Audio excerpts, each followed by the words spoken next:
Would an election pact destroy the Liberal Democrats? Welcome to the Lib Dem Podcast.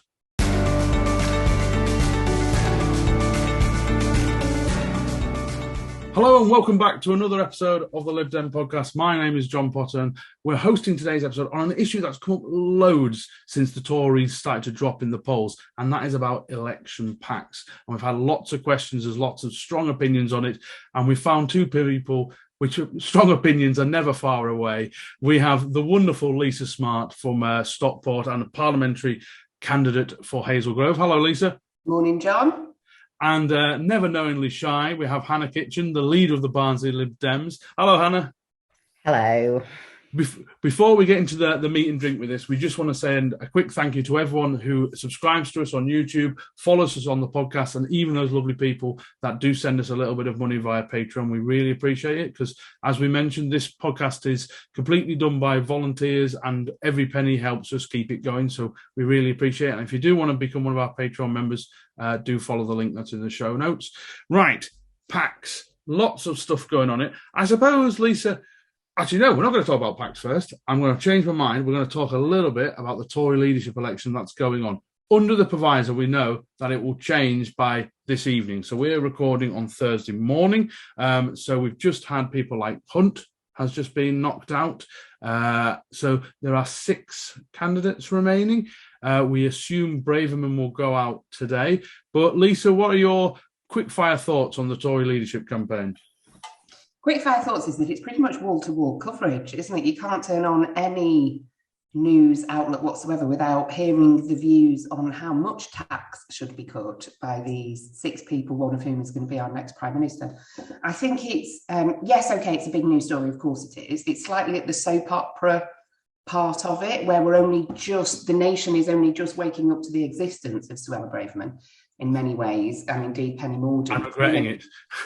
And so many people don't know who any of these people might be. So a lot of it's about name recognition in terms of the public at large, but the voters are still Tory MPs, all of whom will know all of these people to a greater or lesser extent. It's a little bit Hunger Games, isn't it? In that you start every day with a number and then there's one fewer at the end of the day. I don't know who we're going to end up with. It seems to be that the press operations and the leaking and slating one another is really starting with vigour now. So they're going out for one another, trying to take one another down, which is part of it. So far, Hannah, Sunak is by far away in the lead, but not doing as well as what is expected. Liz Truss has not done as well as what she expected. Penny Mordaunt has done far better. Tom Tugendhat, and I forgot the new lady. Penny. That's right. Who's kind of got Gove's nomination as kind of has done a pretty decent campaign and getting herself noticed. Now, whether she will actually get to the final 2, I doubt it. But your thoughts, Hannah? I mean, I think regular viewers will know I don't strain myself to watch things like wall-to-wall coverage of the Tory leadership election. That's not brilliant for my mental health. But as Lisa says, it is fairly inescapable. And these are not my words, but the phrase "it's like sifting through a cat's litter tray trying to find the best lump of shit." I can't take credit for that, but that's pretty much how it feels. I think it really is an absolute race to the bottom. The thing that's really been jumping out at me, and this might just be the way my Twitter follows are set up, is that there seems to be a real kind of bun fight on to see who can be the most vociferously enthusiastic about eradicating LGBTQ plus people from existence, and even the more moderate amongst them. So Rishi Sunak and Penny Mordaunt, Tom have in the past been kind of like fairly good on things like LGBT rights, trans rights in particular. Have absolutely, jumped right on that bandwagon. And I mean, fundamentally for me, there kind of is no good outcome. I suppose you could say that people like Sunak and Mordaunt are pretending to be horrendous bigots just because they know that's how to win the votes at the moment, rather than actually being really deep-seated horrendous bigots. So maybe one of them would be slightly better. But for me, really, I mean, the best outcome for me, to be honest, is Liz Truss. And that's purely because I got a tenner on her at 9-1. Okay. So if Liz Truss wins, I'd have 90 quid. And if any of them win, I'll have nothing. So, you know, that's probably my priorities. No, I mean, for me, other than my bet on Tom Tugendhat, which was 25-1, which would be quite nice. More than a tenner, John. Were you bold? More than a tenner? No, just a tenner. And Paddy Power I've stopped me now cashing out. So maybe I had an option of tripling my money, and I didn't take it. But one thing I will say, from a Lib Dem point of view, and if anyone saw Newsnight last night, their focus group, the only person anyone recognised was Sunak, and they all didn't like him from this thing. Because he, from a Lib Dem point of view, and for people like Lisa getting elected in the next election, my view is Sunak is an absolute gift to the Lib Dems. I think he's politically not savvy enough, and he is completely tarred by Partygate, cost of living, personal scandals. I would love Sunak to be the next Prime Minister. Yeah, I think that's a fair point, John. He is, as you say, well and truly tainted, isn't he? And also, he comes across as quite smooth, but I think he'll be very good at it. There's one of my constituents is a very long-standing Tory. He's not a member anymore, but he was one of Margaret Thatcher's staffers well back in the day, and he's smart politically, he really knows his stuff. And he said to me a year or so ago, he said, the thing is, Hannah, this goes for every single party. You cannot put the bean counter in charge of the country. It never, ever works. Whether they're Tory, Labour, whatever, chancellors make atrocious prime ministers. Hello, John from the Lib Dem Podcast here. We are delighted to say that this episode is sponsored by Prater Rains. Now more than ever, you need a professional-looking online presence and website. Prater Rains have been helping Liberal Democrat campaigns succeed for 18 years. Their Lib Dem Foci package combines a website, social media and email system to help Lib Dems win. You'll receive great support from real people, fair pricing and a huge range of features to choose from. Prater Rains are already the bespoke developers for Lighthouse, Lib Dem Draw Online and the LD Directory. They combine a talented system design with an unrivaled understanding of our party, our data and our systems. To find out more, check out the Prater Rains website at praterrains.co.uk/liberal-democrats. I think, first of all, Lisa, it's probably to describe what we mean by an election pact. We don't mean about cooperations afterwards, because anyone who's involved in local elections and local councils know there's a council with all sorts of different makeups in somewhere in this country. You cannot believe sometimes the mixes they get. This is about pre-election, during the actual campaign. Yeah, it's before the campaign and during the campaign. So when we're talking about election pacts, we're talking about parties taking decisions about who should be on ballot papers, rather than voters deciding who, from the list of people on the ballot paper, they want to elect. So we're talking about things like the Unite to Remain piece of work that was done in the run-up to the 2019 general election. So this is where Plaid Cymru, the Green Party and the Liberal Democrats arranged to stand down in favour of one another in I think it was about 80 seats across the country, and across England and Wales. And therefore not to fight against one another in those places. The idea behind it is that it makes it easier for one of those parties within the pact to win, and we'll talk about whether that's the case or not, but very much today talking about pre-election pacts, pre-election deals.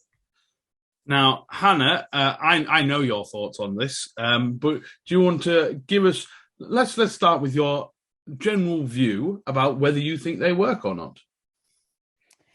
I mean, if we cycle back to 2019 and the Unite to Remain campaign that Lisa discussed, did it work in terms of decreasing the number of Tory wins?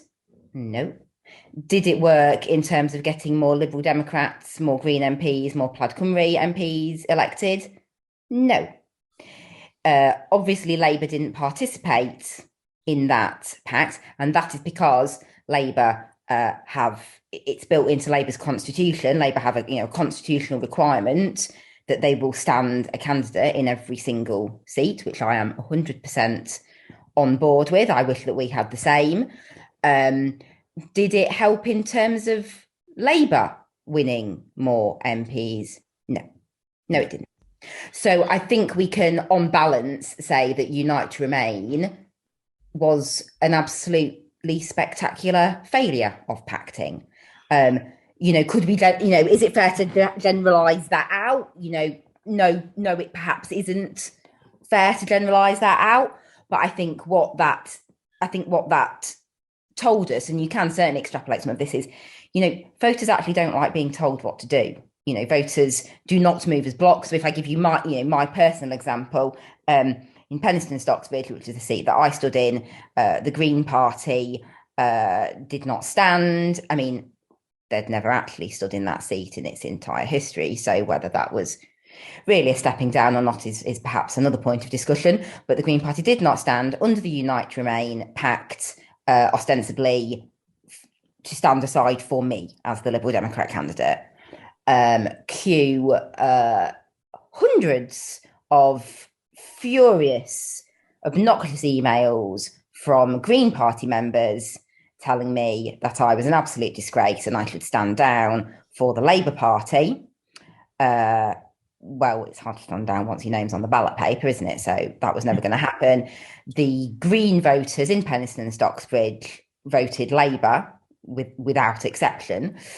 Because they all told me about it. And despite all of that, even if you added together the Labour and the Lib Dem and the Brexit Party votes, the Conservatives still got considerably more.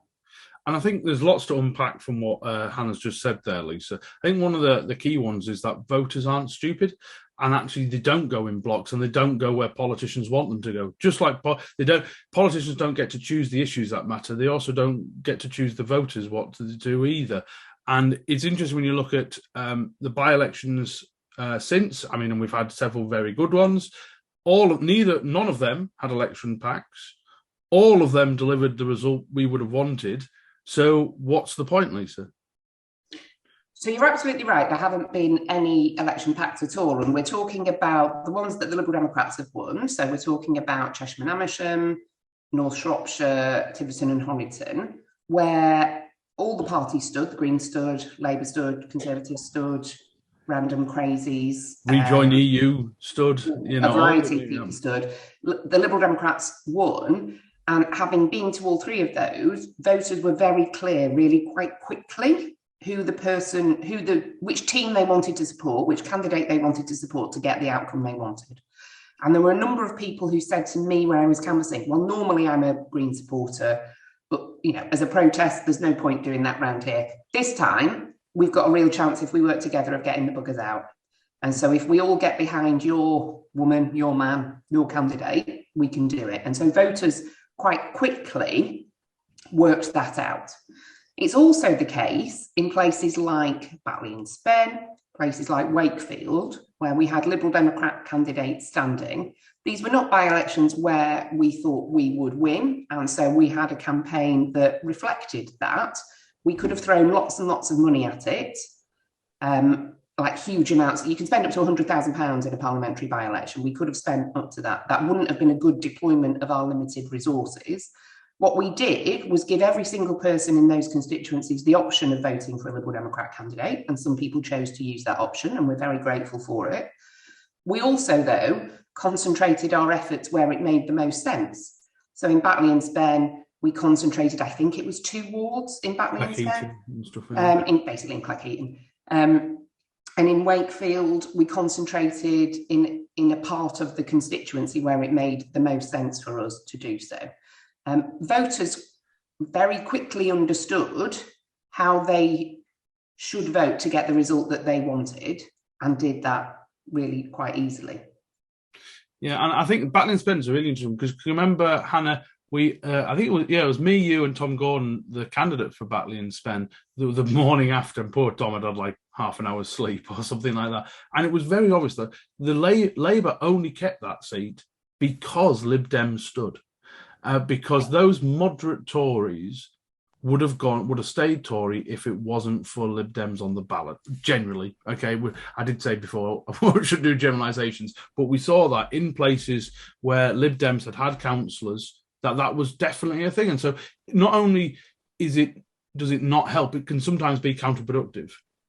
Yeah, so this is the thing that the Progressive Alliance obsessives just seem to completely elude them, which is that votes do not just, the progressive left, the progressive parties, this, and it's a good job that it is not the case that votes just move around the progressive left. I use that, with a serious tongue in cheek there, around the progressive left parties, because if they did, the Conservatives would just win all of the time, because the Conservative voters is a bigger block than that other block of vote. But what actually happens is that what we in particular as Liberal Democrats are very good at doing is switching soft Tory votes or picking up soft Tory votes. And that is important on both of those types of by-elections. So the by-elections where we have won from the Tories, and also in general elections where we are second to the Tories, we're not just reliant on hoping that all the Labour and Green voters will vote for us, because fundamentally that's not enough. If all the Labour voters voting Labour was enough to beat the Tories, then Labour would have beaten them all. They haven't done that. So we can switch soft Conservative votes. And I spoke to, anyone that's campaigned in any of these Tory-facing by-elections, a Tory-facing seat will know. You will speak to hundreds and hundreds and hundreds of soft Tories who would say, I would never vote Labour in a million years, but I will vote for you lot. I will vote for you. So we can switch soft Conservative votes. That's also important in the seats where those kind of Labour Tory marginals, where now it doesn't always come off, because as a general rule, when you've got a two-party marginal, all the third parties get squeezed. And that was definitely what happened in the Wakefield by-election. We did do some limiting campaigning in a Tory-facing seat, but the Tories were not daft, and they knew that if they wanted to avoid Labour retaking that seat, then they needed to vote Tory. So, and the Labour message was very clearly, it's only Labour that can beat the Conservatives here. So we got squeezed. But in Batley and Spen, where we did have a war, was where we've had councillors, for donkey's years. People were not necessarily voting Liberal Democrat, but they were voting for Kath Pinnock, who is our very, very long-standing councillor and amazing sort of community presence there in Cleckheaton. And had those Conservatives, because they were largely soft Conservatives that voted for us in that by-election, had they voted Conservative, Labour would not have had the numbers in order to beat the Conservatives. So we do it from both sides. We can switch soft Tories to allow us to win, and we can also switch soft Tories to keep that Tory vote down a little bit and allow the Tories to lose. So to allow Labour to win there, allow the Tories to lose. I think that's it. We'll talk a little bit about the big risks to the Lib Dems if we do it, and how it might hurt us if we decide to do any sort of pact any which way. But let's just have a look at the data first of all, because some people say, oh, that's just your opinion. You, Hannah and Lisa, all on the same page. Where's the Progressive Alliance bloke on your podcast? So let's just get some of the raw data out of the way, because the Progressive Alliance side will say, well, look at the second round voting in some of the mayoralty contests. They'll say, where we've actually had a contest where you can move your vote. When you could give your second preference, whereas the Tories have now got rid of that. Yes, exactly. But it's a really good indication of where this is at. So let's take, and there are some examples where you see strong switching from the Lib Dems to Labour. For example, so in Cambridge, 87% of Lib Dems had a second preference. Out of those 87%, 79%, nearly 80% of them went and voted Labour. So that is a good solid chunk. Likewise, you see ones like in Peterborough, 80% of Lib Dems had a second preference, of which 64% went to Labour. And overall, across Cambridge, East Cambs, Fenland, Huntingdonshire, Peterborough and South Cambs, 72% of second preferences for the Lib Dems went to Labour. So you think, oh, right, that's obvious. That's really good. What these places don't say is some of the places where it didn't work as well. So we look at Humberside, Durham, Leicestershire, all those ones, the Lib Dems, 41, 45 and 45% of that vote went Tory in their second preference. So to say that Lib Dems en bloc or the vast majority will go to Labour is just not true. And in terms of, and what all campaigners must realise, and why it should never be a top-down plan, is that every single area and every single election has unique circumstances to it. And so if you, and it tends to be, and I hope people, well, I don't care actually if people don't like what I'm about to say, it tends to be people who don't go out campaigning, that don't go out knocking on doors, that seem to think all people must be like them. And so if they're anti-Tory, then everyone must be anti-Tory. And in fact, the world just doesn't work like that, folks. I mean, you'll get Tories that will maybe not consider voting Lib Dem, but might vote Labour because of maybe something like our Brexit stance. If you think everyone is in your little bubble, you are destined to lose and lose very badly. That's my little rant on the data, Lisa. Anything to disagree with there? No, nothing to disagree with at all, John. I think you're absolutely right about when you knock on doors and you hear somebody saying, well, I'm deciding between the Tories and Labour, or I'm deciding between you and UKIP, then it takes people out of their little Twitter bubble of just following and agreeing with people, the same group of people all the time. Not everybody fits neatly into progressive, regressive buckets that some people, I think, would quite like them to do. And taking options away from people as Liberals, as Liberal Democrats, that's not what we're there for. We're up to giving people informed choices and enabling them to take those informed choices.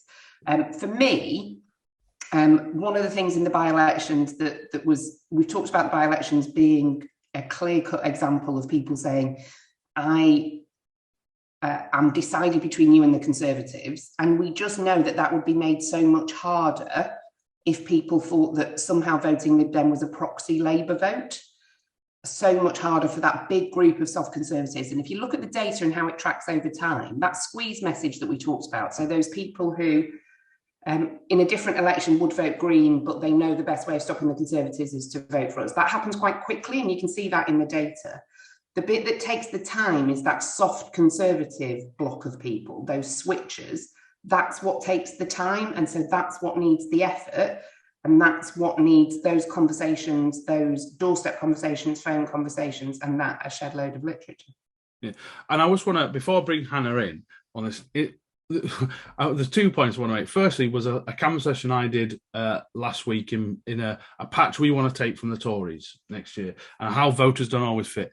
Lovely guy, answered the door, thick Scouse accent, and he said, and he was talking about his love for Boris Johnson. Okay, and he said, well, he left the Labour Party because Tony Blair was too right-wing, but then does support Boris Johnson and hates all these other Tory candidates that are around. Now, what box on any survey would he fit into? The fact is he doesn't. But you've got to respect the fact that not everyone has your worldview. And in the end, me and him had a right good chat. He might not vote Lib Dem at the locals next year, but that doesn't matter because if I'd gone with a preconceived conception that you either like me or you're somehow evil, I would have pushed him away completely. And the point on campaign is really important because if you look at North Shropshire, you look at Tiverton and Honiton, one of the things Lib Dems did very well early on is get out the blocks early.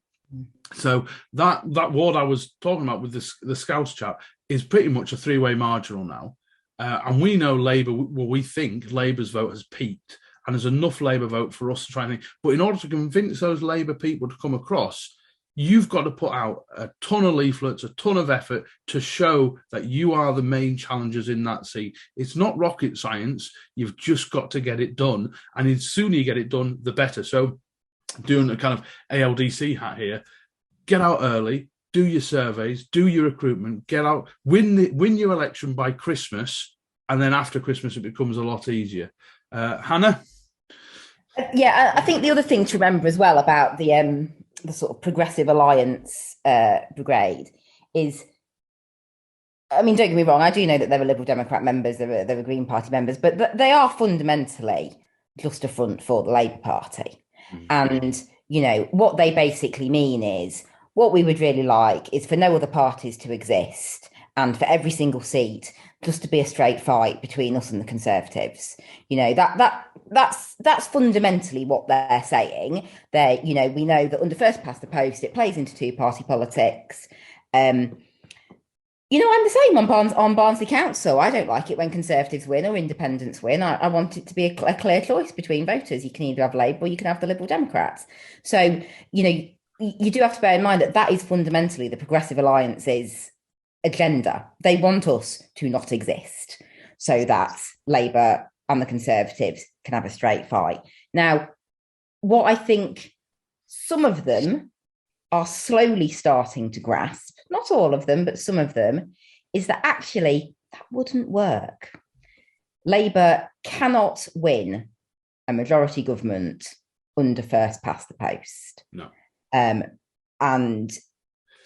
think that is dawning on even some of the most kind of committed, anti-progressiveness types within the Labour Party.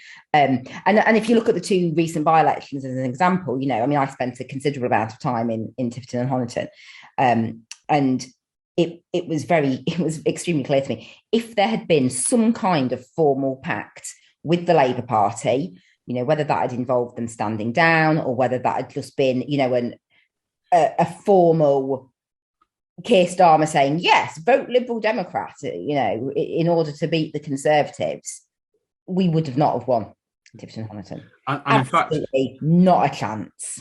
On the doors, I had several comments, and I said this on the reaction podcast when I was in my car on the way home, which took 9 hours to get back from Devon, that actually I had to spend quite a bit of work with soft Tories, not convincing them that there isn't actually a pact on, because one thing these soft Tories don't like is Keir Starmer.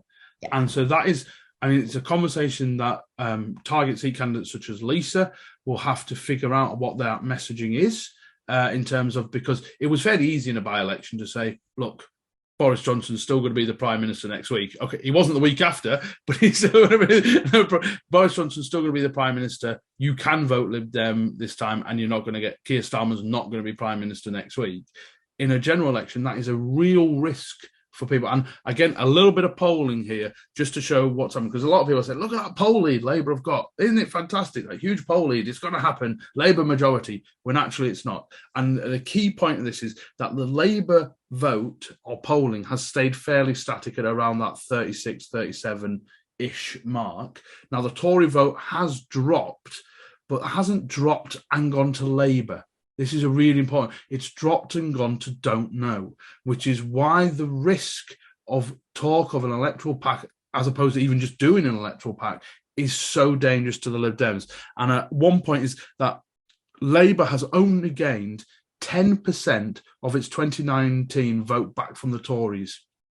There is a huge chunk there of voters that are disillusioned. They may not vote at all, or find somewhere else to put their angst, whether that's Reform or whomever else, maybe even us. And so that becomes, now I want to go on, and Hannah, you can go first dabs at this, the risk this becomes to the Lib Dems of any sort of pact, because there is no good outcome. You will piss off some block of voter either way if you decide to do some sort of formal pact. Hannah. Yeah, so, fundamentally, if we don't stand, because, again, that's what the Progressive are like, oh, well, Labour do have to stand because it's in their constitution, but you lot don't have to stand. That would be the Progressive thing to do. If we had there been a formal pact in Wakefield, had we not stood in Wakefield, would it have affected the result? I think it probably wouldn't have done, to be perfectly honest. We don't have that same, we don't have that same base of support there. It's not a constituency where we have councillors or a presence, though we do within the local authority, of course, but that's a different constituency. And so if we hadn't stood, what would have happened is that someone give me a number. How many people voted Lib Dem in Wakefield? A few hundred? Yeah, not many. I'll let me get the details up for you. You continue. Few hundred, but what would have meant was that those few hundred people who did vote Liberal Democrat would have looked at that ballot paper and gone, can't vote Lib Dem. Now, what would they have done? Some of them might have voted Tory, some of them might have voted Labour, some of them might have voted for one of the random others. Some of them might have just thought, I'm not going to vote. I want to vote Liberal Democrat, and I haven't been given the opportunity. But we've seen this. Unfortunately, in seats where we stood down for the Greens, particularly in Bristol, in 2019, and it was devastating for the Lib Dem local party there, and it's really it's gutted them. If you don't give, you can't be a national party, you can't be a national political force if people do not have the chance to vote for you. And when we're asking for people to vote for us in local council elections and local council by-elections and asking to trust us to run their councils, those people need to have the opportunity to vote Liberal Democrat every single time they look at a ballot paper. That was what got me involved locally. I'd lived here for 12 years. I'd never been able to vote Lib Dem in the local elections. And I bust a gut every single year getting 21 candidates on the ballot paper in Barnsley. And some people, even within my local party, say, well, there's absolutely no point, Hannah. What's the point? We only get 38 votes in most of those wards. We do. Yeah, we do. But that means I'm giving those 38 people the opportunity to vote Liberal Democrat. And one of them might become a candidate or an activist or something like that later on. Exactly. And how can we say we're the official opposition to Labour in Barnsley, which we are, if some people can't vote for us? I think it's absolutely crucial. And that's not a right I just hold for myself, like some people do in the Labour Party, for example. I absolutely respect the right of every other party to stand. It is democracy. Countries where there is no democracy is because people are, prohibited from standing for election in order to reduce opposition and competition.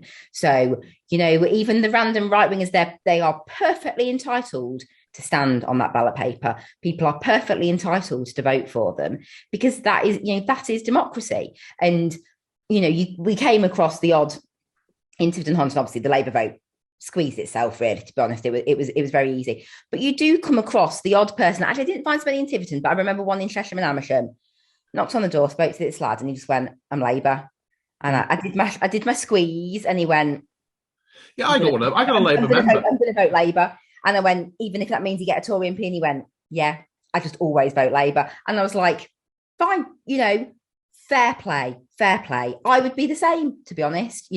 Fair play, but you can't deny people that democratic right." And then there's an example today in Rutland County Council where a Liberal Democrat has been elected unopposed in a by-election today, which is lovely. So always do what ALDC tells you, always stand a candidate.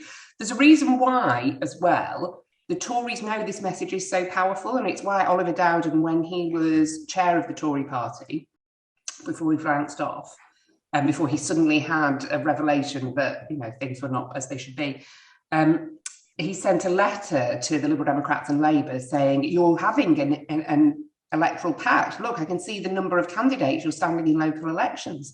Why are the Liberal Democrats not standing very many in the North East? Why are Labour not standing very many in the South West? You're having an electoral pact. You need to be honest with people. And there's a reason why they do that is because it works. They'll have focus grouped it. They won't just have come up with it themselves. They'll have done it they'll have put it to a focus group. The focus group will have said, well, we don't like politicians deciding in smoke-filled rooms between themselves which little pen our votes should be herded into. And the Tories wouldn't do it if it didn't work. I do wonder, and I'm sure there's some Lib Dem geek somewhere, one of our listeners, and hello all our lovely Lib Dem geeks, how many unopposed councillors are there that were elected? Because I just think of, in my neck of the woods, obviously Preston is a kind of a more fluid situation with three decent parties. In the Wire part of my constituency, which is just solidly blue virtually every time, you'd say that actually it'd be the reverse is true, where it would be the Labour Party. Why aren't the Lib Dems taking on the Tories more in these rural patches around Garstang or wherever else? Again, Oliver Dowden was using it because you're right, Lisa, it was about messaging and it was about putting something across. And to be fair, it did get raised on the doors in Tiverton and Honiton, so it is something we have to be wary of. Hannah mentioned about Wakefield, so we got 508 votes in Wakefield, 1.8%. So we lost only 2.1% of our vote, and Labour gained 8.1%. So again, the narrative that somehow Labour and Lib Dems together will beat all things, well, it's not actually. And the Greens had no candidate previously and had a candidate this time, so they would have taken up more votes. The fact is, there were people from the Tories who went straight to Labour, so again, there's no easy way of deciding where votes will go. Hannah. Interestingly, I was I won't name any names, but I've been chatting to some reasonably big figures in Yorkshire Labour over the last week or so, and they were disappointed with the result in Wakefield. Not obviously with the outcome, but those Red Wall voters who used to be Labour back in the day and they've gone on that UKIP Brexit Conservative journey, they're sticky. And we found exactly the same in Tiverton. The working class Tories in Tiverton proper were sticky. And they still like Boris Johnson. They don't see a massive problem with Boris Johnson. They have a very low opinion of politicians generally. They're the ones that are more likely to say to you, well, you all lie, you're all the same, you all break the rules, you all say things and then don't follow through on it. And I know that Labour have had a really tough time in Wakefield switching those Tory votes back to Labour. They've done it, obviously they've done it, but they've not found it easy, at all. And that's why when people use the word progressive, they mean, when it's used, people mean something, and it's very clear in their mind what it means. Not Tory, usually, is what it means. And for lots of people, it means not Tory or Brexit party or UKIP or that side of things. But it means everybody else. And Hannah's right, for some people it means Labour plus all the people who really shouldn't exist and should be Labour if only they knew what was good for them.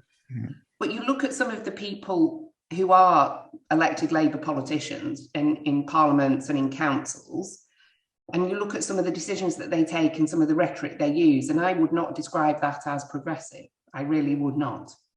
I would most certainly not describe it as liberal. I mean, they exist. They're a different party. I don't need them to be liberal. I'm a liberal. I've got my home. I've got my place. I've got my team. But there are liberals within the Labour Party. There are liberals within the Conservative Party. We'll disagree on some other stuff. But if you are a Liberal and you want to get Liberals elected, there really is only one way of doing that, and that's as a Liberal Democrat. Hannah. And I think what segues on quite nicely from that is the real key question as to whether a party or an individual within that party is progressive or not is, are they committed to electoral reform? Oh, brilliant segue. We were just about to come on to that, Hannah. Well done. Go on, you can start us off then, Hannah. Thanks, seeing as I'm doing your job for you, John. Sorry about that. Yeah, it is. Yeah. I'll send you an increased fee. Thanks. Does that mean an extra box of fudge at Christmas? That is true. Maybe even a bottle of wine. You never know. That will do me. So, this has been really my most, because I've been absolutely, people know I fight Labour. I've been absolutely vociferous in my kind of opposition to Pact and to the notion of a progressive alliance, and really to the notion that the Labour Party is in any way, shape or form progressive, which is, frankly, quite a hilarious notion when you deal with Northern Labour. And the real underpinning point of that has been Labour do not support electoral reform. They do not support PR. And for me, any kind of cooperation, and because I'm remain anti-Pact, but any kind of cooperation needs to be a means to an end. And I think what we saw in in the cooperation last... after an election. Yeah, absolutely. Well, no, actually, no, that's not what I mean, because I think in the last two by-elections, there was a real ceasing of hostilities. Yeah. Okay. So if you remember so no pacts, everyone stands, no formal pacts, but just as we didn't throw everything at Hartlepool, we didn't throw everything at Wakefield, we didn't, and when High Peak and Colne Valley, which are those other like marginal seats, come up, we won't be throwing everything at them. But in Chesham and Amersham, the Greens were absolutely vociferous, weren't they? They were sure they were going to win. They were campaigning really hard. That Green vote was really, really hard to squeeze in Chesham and Amersham. The Labour vote went okay, but the Green vote was hard to squeeze. Then in North Shropshire, we had a bit of a rogue local party who, absolutely people are entitled to campaign, and people are entitled to say, if you want to vote Labour, these are the reasons you should vote Labour. But the Labour campaign in North Shropshire was, the Liberal Democrats are lying to you. Labour came second. This seat is clearly a two-horse race between Labour and the Conservatives, which clearly was nonsense. Whereas in Tiverton Honiton, there was a real kind of cessation of hostilities. So, Labour and the Greens, they both stood, they both campaigned, as they are extremely entitled to do. But it was if you would like to vote for this party, please do. The Green candidate actually in Devon was extremely clever, because she was lovely. And whenever she got the mic, so at a hustings or for a bit of press, she didn't talk about Green issues. What she said was, what is absolutely key to this country is electoral reform. Mm. And what she didn't say was, I really want you to vote Liberal Democrats so that in the future you can vote Green and it counts. But that was what she was saying. So there was a real kind of like cessation of hostilities. And that is absolutely fine. And it meant that we got, everyone knows that I don't ever cheer Labour winning, but the Tories lost. The Tories lost 2 seats on that night. They lost one to us and one to Labour, and that is a good thing with the state of this Conservative government.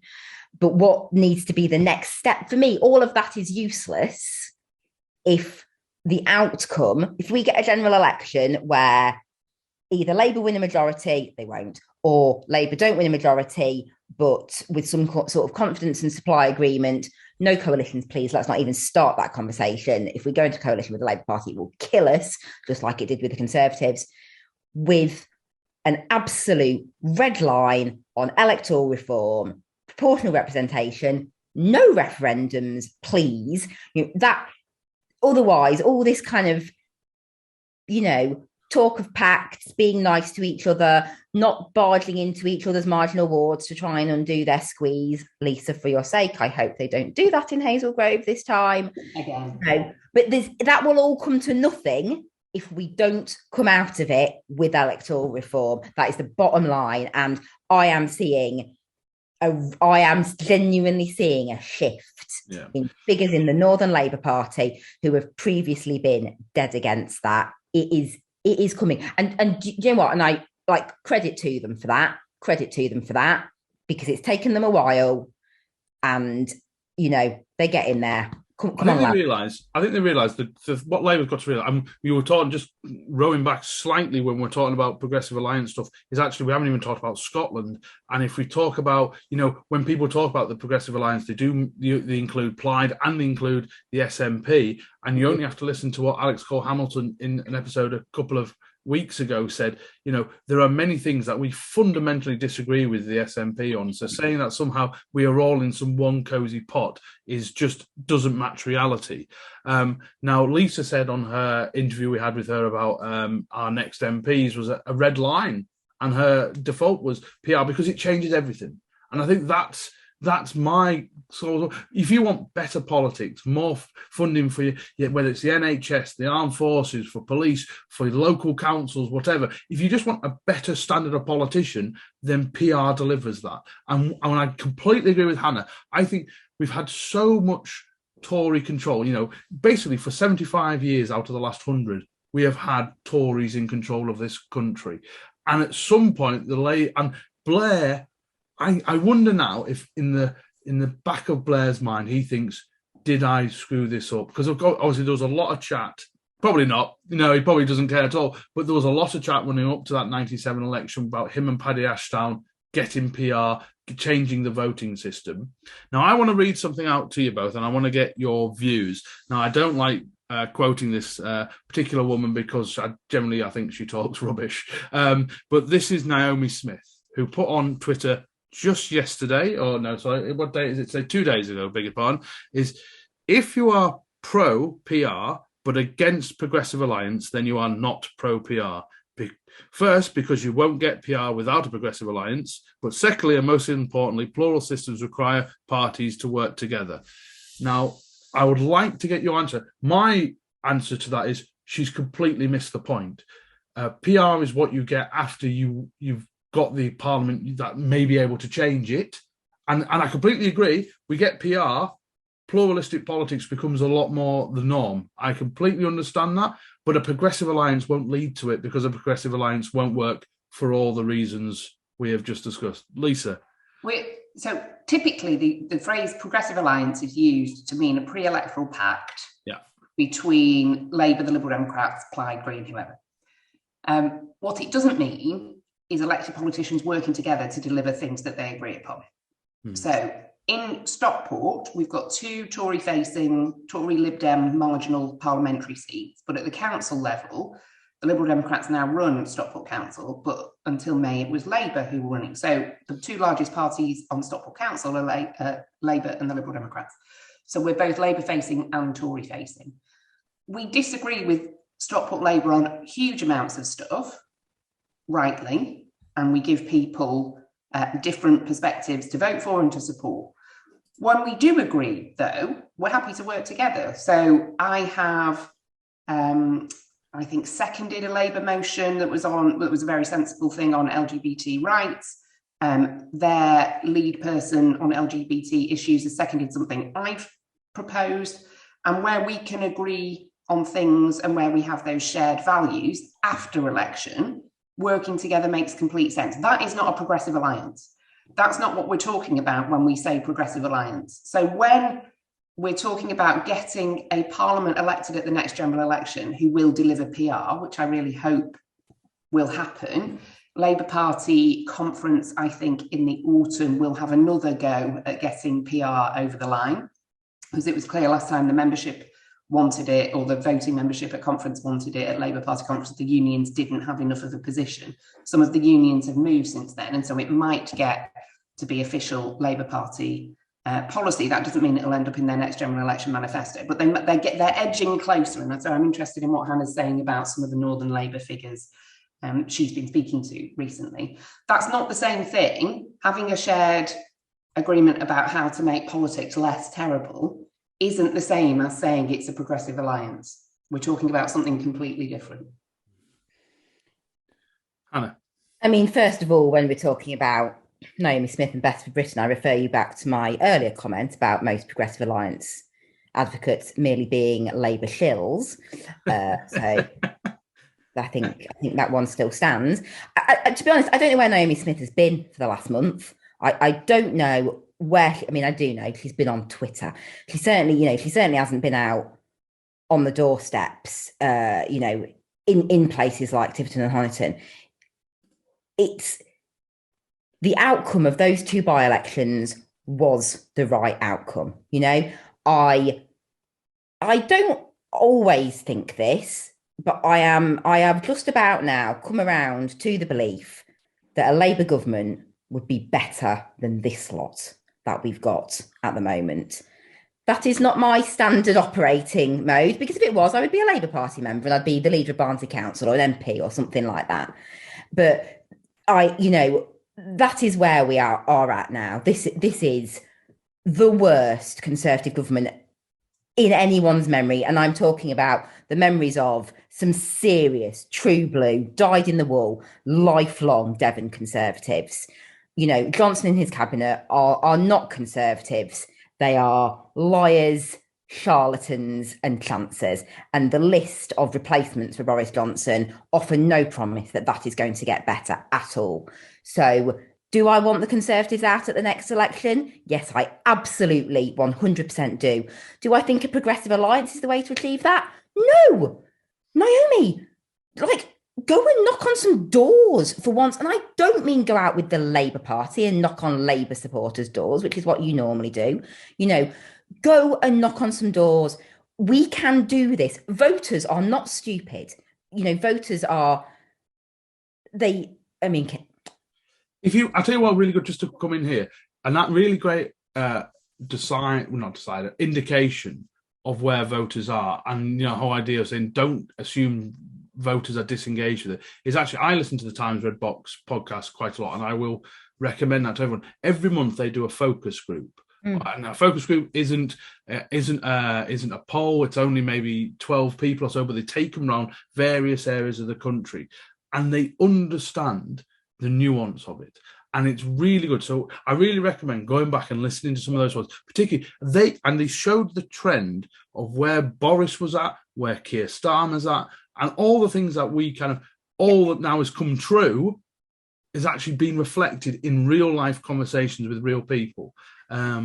I spoke to a chap on eve of poll in Honiton, and we were so on top of what we were doing because we'd had so many thousands of volunteers. I was knocking a no data list because we were just really testing stuff. So I was knocking a no data list. No, we didn't have general election mark register. So this was an all on register, no data list. Okay. So as you would imagine, I was getting vast numbers of people who were just like, don't vote, mate, not interested, never voted in my life. Loads of those. That's absolutely fine. That's what you expect. I knocked on one chap and I said, it's the by-election tomorrow, you're planning on vote? And he kind of went, might. I said, do you usually vote? How do you usually vote? I haven't voted for years, love. I don't usually bother. I said, okay, but you are planning on voting tomorrow? And he was like, think so. And I waved in my flyer and I said, are you going to vote for this man? And he went, think I might. Now, that is someone who is not particularly politically engaged. He's not particularly wedded to an ideology. Had we knocked a general election or a local election marked register list, that man wouldn't have had, if we'd run a really targeted campaign, he wouldn't have got a leaflet. He wouldn't have got anything. But he was savvy enough to know that for probably the first time in his entire life, his vote could make a difference. Yeah? Because if he'd voted Conservative all his life living there, wouldn't have changed the outcome at all. If he'd voted Labour, whatever, he knew that this election, for the first time in his life, he could make a difference. So, what I would say to the likes of Naomi Smith is, stop underestimating voters. Stop treating them like idiots. Like if you don't want the toddler to go bonkers, you just give them, do you want a banana or an apple? Do you want a banana or an apple today? There are no other fruits. That is not what voters are. You can give them a decent array of choice. And if, your campaigns are right, your messaging is right, they will come to the right conclusion. And the conclusion that voters up and down the country are coming to at the moment is these Tories need to go. These Tories need to go. But how many of those people, and I've made this point several times, a lot of these Tories who have voted Tory an awful long time, and we'll see what happens. So I'm out canvassing tomorrow in one of our Tory Lib Dem marginal wards. And I'm interested to see how the leadership elections kind of change that, because it was really palpable in the local elections that the Tories had completely annoyed their base because of the antics of what was going on. But what you need to Lib Dems out there is go out and knock on doors. You need to test the temperature in your own patch. And also the best way of either keeping your seat, which I'm hoping to do next year, or winning a seat, which we're hoping to do in other places in Preston next year, is actually starting early and talking to people. Do the stuff that works. And then all the noise from people on Twitter that haven't knocked on a door in their life means nothing compared to one conversation with you on the door. That's what will get you electoral success, because there'll be some people listening to this who don't campaign, who expect the pieces to fall as their mind thinks they should. But the fact is, things don't just happen; they have to be won. And Lib Dems, if the Tories are going to lose that next election, we have to play our part in removing Tory MPs, whether that's William Ragg in Hazel Grove or wherever else they need to be. It is down to us to do that. And I will be spending my time in Hazel Grove and Cheadle helping get 2 brilliant Lib Dems elected. That's what we need to do. That's where we can play our part. Don't worry about Pacts. Concentrate on the stuff you can control, and that's what you are doing. So, and with that, I think we're just about done. Last word from you, Lisa? Well, it's a shock conclusion from the Lib Dem pod to conclude that knocking on more doors might be the right thing for people to do. We've never concluded that before, John. I can't imagine how we've got to this revelation. This revelation. Yeah, this revelation. I think Hannah's point about treating people like grown-ups, I think, is absolutely the right one. I think we as Liberals want people to make informed choices, and so give them the information that we think they need to make those choices, and then you empower people to make those choices. And I think sometimes they'll get the right answers. Yeah, absolutely. Well, thank you, Lisa. Thank you, Hannah, for that. We will get this out as soon as possible because we understand the leadership debate we talked about will change this evening. But we want to thank everyone who's subscribed to us, and do subscribe to us on YouTube. It's the best way of never missing an episode. Or if you just listen to us as a podcast, make sure you subscribe wherever you get your podcast from. We'll be back with loads more episodes. Probably next week we will talk about the final two of the Tory contest, because that looks like it's going to get wrapped up. Hannah might not come on that one because she might have to gag between the choice of Sunak and or Truss, because let's face it, that's pretty horrendous. But thank you everyone so much for listening. Thank you, Hannah and Lisa, again. We'll be back with another episode next week. Thank you very much.